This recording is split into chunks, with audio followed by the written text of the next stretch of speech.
Hello friends, welcome to Pebbles. நான் உங்கள் கோபி சுதா கோவி சமையல். நம்ம இன்னைக்கு செய்ய போகிறது வெள்ளரிக்காய் போண்டாய். இது வந்து என்னன்னா ரொம்ப ஹெல்தியானதும் கூட. இது சம்மர் டைமில் நம்ம எடுத்துக்கலாம். அதே மாதிரி ஈவினிங் ஸ்நாக்ஸ்க்காக நான் இன்னைக்கு செய்ய போகிறேன்.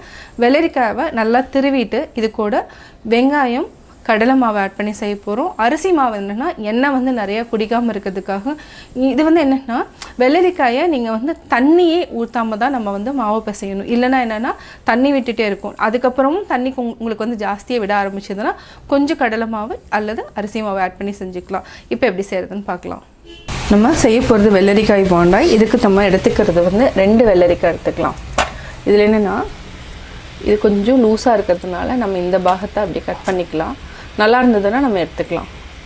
அதே மாதிரி இது ஒருத்தில் இப்போ என்னென்னா இதை வந்து என்னென்னா அந்த கசப்பு தன்மை இருக்கும். அது பால் வரதுனால நம்ம வந்து இப்படி தேய்ச்சோன்னா அந்த பால் எல்லாமே வெளியில் வந்துடும். அப்போ என்னென்னா வெள்ளரிக்காய் வந்து கசப்பு தன்மை இருக்காது.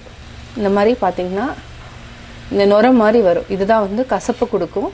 நம்ம அதனால் எப்போவுமே இதை வந்து நம்ம எடுத்துக்கணும். அதே மாதிரி எடுத்துகிட்டு நம்ம இப்போ திருவிக்கலாம். நம்ம வெள்ளரிக்காயை நல்லா கிரேட் பண்ணி எடுத்துக்கலாம். ரொம்ப சின்னதாக கிரேட் பண்ணணுங்கிறதுல இந்த மாதிரி பெரிய ஓட்டையில் நம்ம கிரேட் பண்ணிக்கலாம். இது எல்லாத்தையுமே நம்ம கிரேட் பண்ணி எடுத்துக்கலாம்.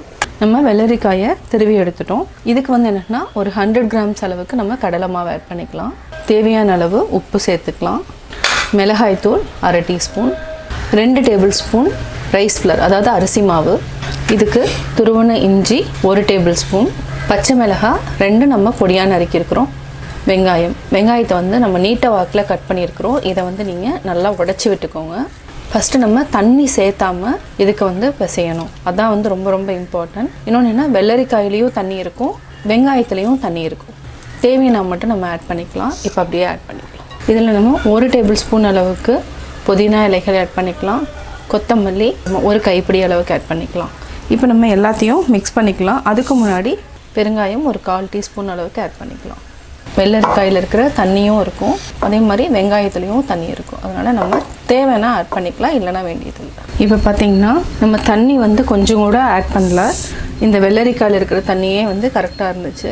இப்போது இதை விட இன்னுமே என்னென்னா கொஞ்சம் தண்ணி விடுறதால நம்ம 2 டேபிள் ஸ்பூன் அரிசி மாவு வந்து போட்டுக்கலாம். கடலை மாவும் நம்ம ஆட் பண்ணிக்கலாம். எது வேணாலும் ஆட் பண்ணிக்கலாம். பார்த்திங்கன்னா நல்லா மிக்ஸ் பண்ணியாச்சு. இப்போ நம்ம ஆயில் விட்டுட்டோம். கடாயில் டீப் ஃப்ரை பண்ணி எடுத்துக்கலாம். ஆயில் நல்லா காஞ்சிருச்சு. இப்போ நம்ம சின்ன சின்னதாக போட்டுக்கலாம். சிம்மில் வச்சுக்கலாம்.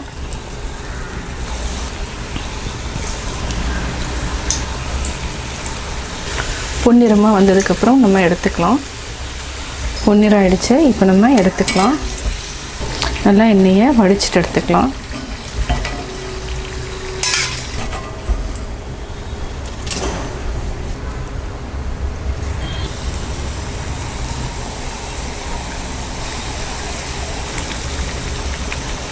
இப்போ எடுத்துக்கலாம். எண்ணெயை நல்லா வடிச்சுக்கலாம். வடிச்சிட்டு எடுத்துக்கலாம். சுவையான வெள்ளரிக்காய் வெங்காய போண்டா ரெடி. வெள்ளரிக்காய் போண்டா எப்படி செஞ்சீங்கிறத பார்த்தீங்க. நீங்களும் வீட்டில் ட்ரை பண்ணி பாருங்கள். பார்த்துட்டு உங்களுடைய கமெண்ட்ஸ் எனக்கு சொல்லுங்கள். லைக் பண்ணுங்கள், ஷேர் பண்ணுங்கள், மறக்காமல் சப்ஸ்கிரைப் பண்ணுங்கள். என்னோடய குக்கிங் வீடியோ முடிஞ்சதுக்கப்புறம் பார்த்தீங்கன்னா ஒரு திருக்குறள் வந்து நீங்கள் பார்க்கலாம். உங்கள் குழந்தைகளுக்கு நீங்கள் சொல்லித்தரலாம்.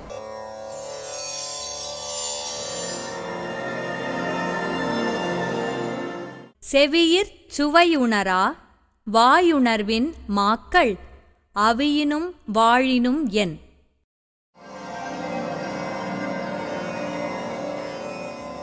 விளக்கம்: